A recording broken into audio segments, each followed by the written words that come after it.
खुलुमबाय रायजोफोर दिनैहाय आङो नोंथांमोनजों सावरायनो होननानै बे भिडिअआव फैलायबाय आरोखि दै नोंथांमोना माने खोनासंलांदो आं मा बुंनो नागिरदों दा आंनि बुंनाया बेनो आरोखि ना जोंहा माखासे लिडारफोर दङ आरोखि ना आं पार्टी हिसाबै बुंला नोंथांमोना बबे पार्टीयाव दङ बिसोरखौ मिथिखागौ माने बिक्रम ओमफ्राय कास्टम बोडोलेण्ड बिथांमोना गोबाव समनिफ्राय माने बुंबोगासिनो दंमोन आरोखि ना जोंहा माने स्टुडेन्टफोर फंबाय बिनानावफोर बिथांमोननो आरोखि ना नैबे मेट्रिक एग्जामाव आरोखि दै मोजां पार्सेन्ट लानानै पास खालामग्रा मानसिफोरनो बिसोरो माने 3 लाख आरो 5 लाख होननानै बुंदोंमोन दै रायजोफोर ओमफ्राय दा बिसोरो माने रिजाल्ट मोनखांबाय पास जाखांबाय आरोखि ना ओमफ्राय दा फैसा होनांगौ टाइम सफैबाय बे फैसा होनांगौ टाइमाव बिसोरो मा खालामखो नोंथांमोना नुगासिनो दङ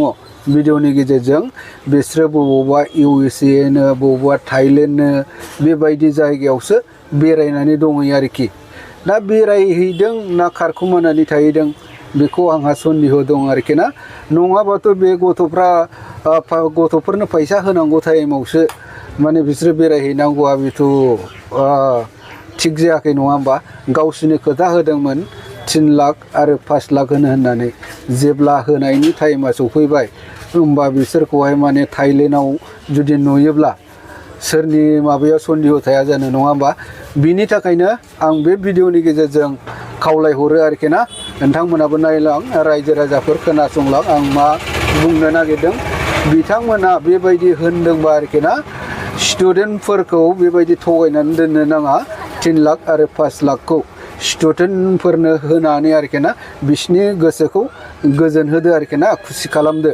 बिथांमोनखौ थगायनो नाङा बिथांमोना बोडोलेण्ड आरो कास्टम आरो बिक्रम बिथांमोना थगायनो नाङा बे भिडिअनि गेजेरजों आं बुंहरदों आरोखि ना नोंथांमोनाबो नायदोंबा माबाबानो जाबाय थाब होबानो जाबाय आरोखि ना बेबायदि गथ'फोरजों बेबायदि पलिटिक्स गेलेनो नाङा आरोखि ना पलिटिक्स माने थगायनो नाङा नोंथांमोना जे खामानिखौ मावदों जे खामानिखौ बुंदों जे बाथ्राखौ बुंदों नोंथांमोना नोंथांमोननि बुंनाय बायदि खामानिखौ मावदो ओमफ्राय स्टुडेन्टफोरनो फैसाखौ होदो आरोखि ना नोंथांमोना लाजिनांगौ बेबायदि होननानै होआब्ला लाजिनांगौ आरोखि ना दा गोबां स्टुडेन्टआ आसा खालामगासिनो दङ 3 लाख आरो 5 लाख नोंथांमोननि खुगानिफ्रायनो नोंथांमोना बुंदों नोंथांमोना होनो होनदों स्टुडेन्टफ्रा नेगासिनो दङ बे 3 लाख 5 लाखखौ होदो दा टाइम सफैबाय होदो नङा होमबा नोंथांमोना जे बेबायदि बुंनानै होआमालायनो थानानै गगोन दा सान आरोखि ना गगोन साननो नाङा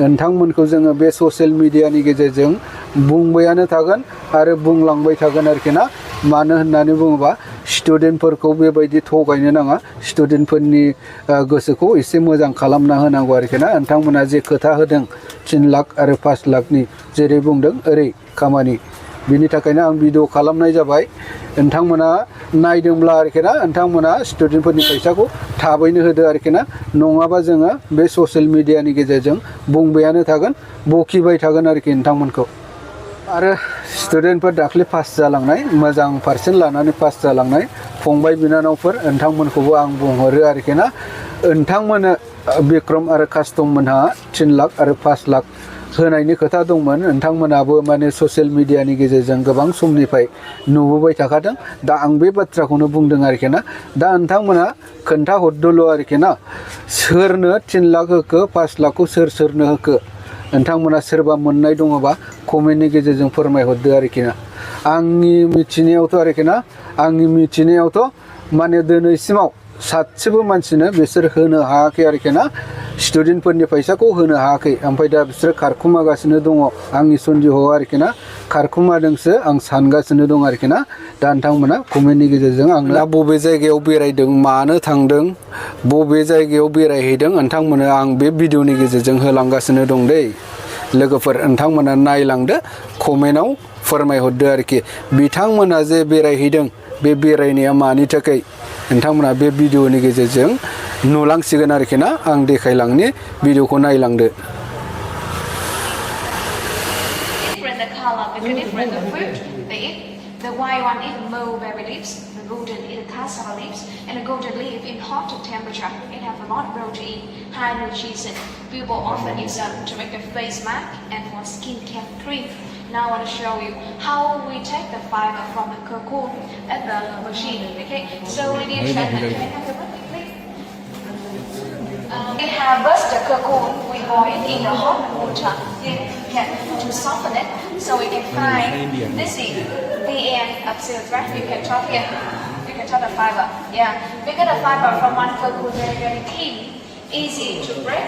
We need to combine many cocoons together. Okay, so the fiber from the inside and from the thin. Okay, the fiber will coming up from this to this and the fiber here. Really into a roll like this, and okay, these silvergrass, after that we spun into yarn. We spun into yarn. Dye too many color. Weave in the weaving proceed into the silk fabric. You see here, this is our traditional. Nowadays we have modern technology. We almost don't use it anymore, but still can cook it right now. Same. Yeah, same. Yeah. But it's very very old. Same age with my great grandfather. Beside of the silk, we have other material. Maybe in the country you don't have this. You can try to think. This material is not silk. Can you guess what it is? It's a special material in Vietnam. Made from bamboo tree, okay? A local material here. And here is a we make the bamboo fiber. From bamboo tree, we also have clothes, soft, underwear, towel, blankets, many things from the bamboo. We just inside, only inside the bamboo tree with the fiber. We don't take the green outside, okay? And now we get to the give me a feel of bamboo. 5 minutes only about bamboo leaf. I will show you some demonstration. This way. Thank you so much. Thank you so much.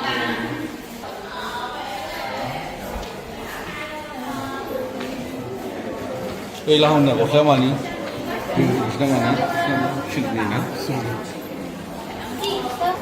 What is this?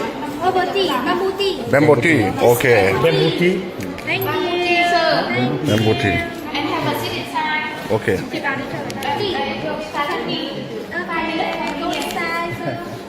Thank you. Sukuria. Cái là class đồng bộ class. Đã class làสิ่งbao nhiêu nhỉ? Cảm ơn. Yeah, exactly. Thank you so much. We have a seat, please. Cái là bộ đã class đồng.